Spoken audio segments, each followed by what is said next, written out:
You think you can just quit before we've even begun? Percy's father was red of eye and cheek and palm, of tooth and nose. Percy remained on the couch, golden morning light setting the drapes behind him aglow. This isn't just a job, boy. It isn't just a thing we Smithertons do. It's what we are. It is us, our family, our heritage. Percy was motionless, expressionless.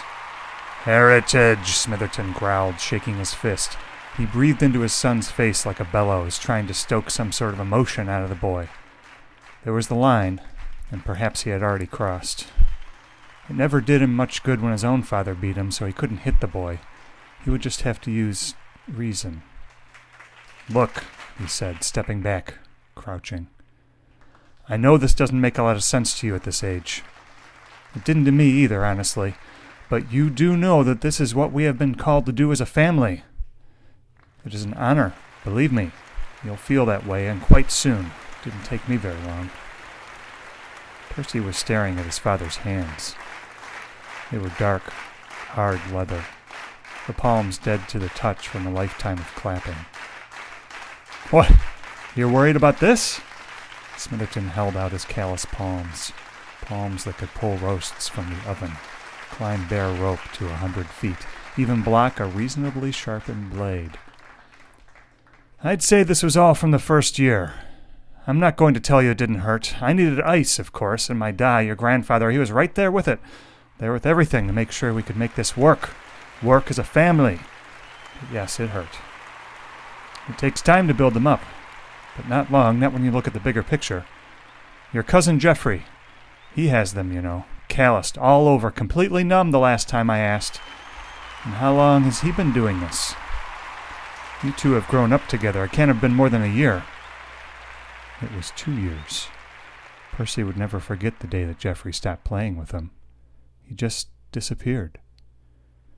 Taken away to the performance.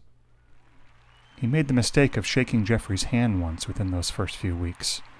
He hurt his cousin so badly that they stopped speaking to each other.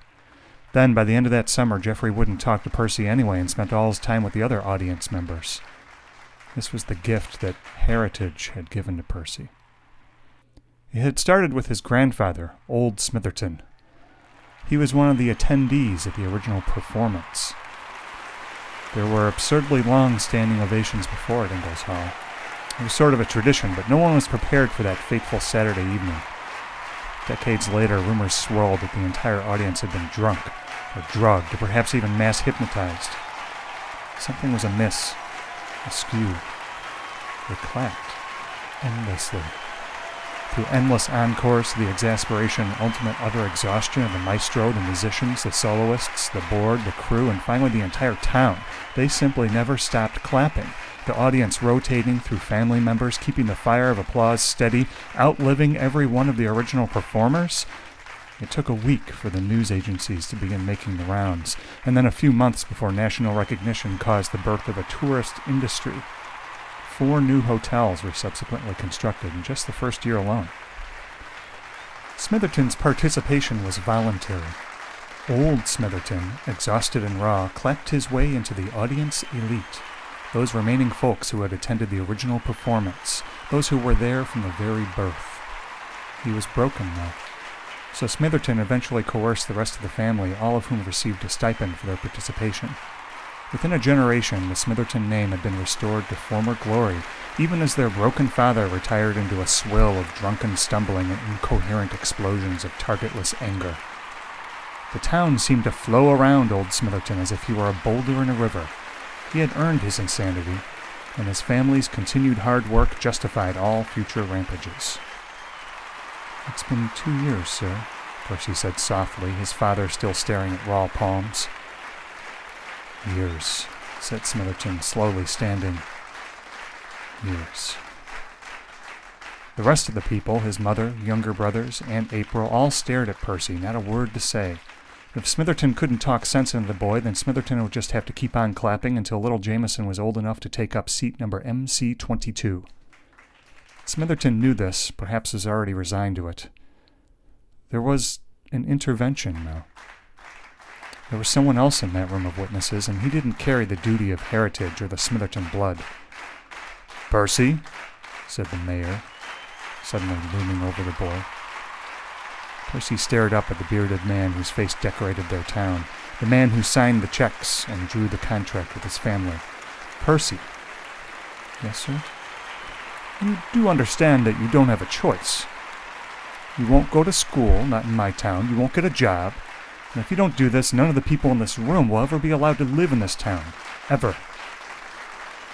Percy looked over at his mother, her eyes wet. She wouldn't cry for him or his father, but here was the mayor, able to twist anyone by any arm. "This isn't a matter of choice, boy. You've already been collecting on your family's debt. It's your good name. You owe them just from the simple fact of your being alive. And where do you think the money has been coming from?" "Where?" You, sir, you." "Me?" "I'll help you understand, Percy. The money has been coming from out there, see? And if you quit before you've even begun, you will have nowhere to go. Nowhere. They'll all know you, because they've all been paying for you to clap. So you'll have to clap for them, regardless of where you go. And none of them, I can guarantee you, none of them will be as kind to you as your family or your hometown. Do you understand me?" The mayor's white, soft palm was out, inviting. It was steady, unwavering, with none of the live wire shaking of his father or cousin. "Yes, sir." "Good," said the mayor, extending to his full height, gazing over the rest of the room. "Now go get your bow tie, and I'll take you to Ingalls Hall."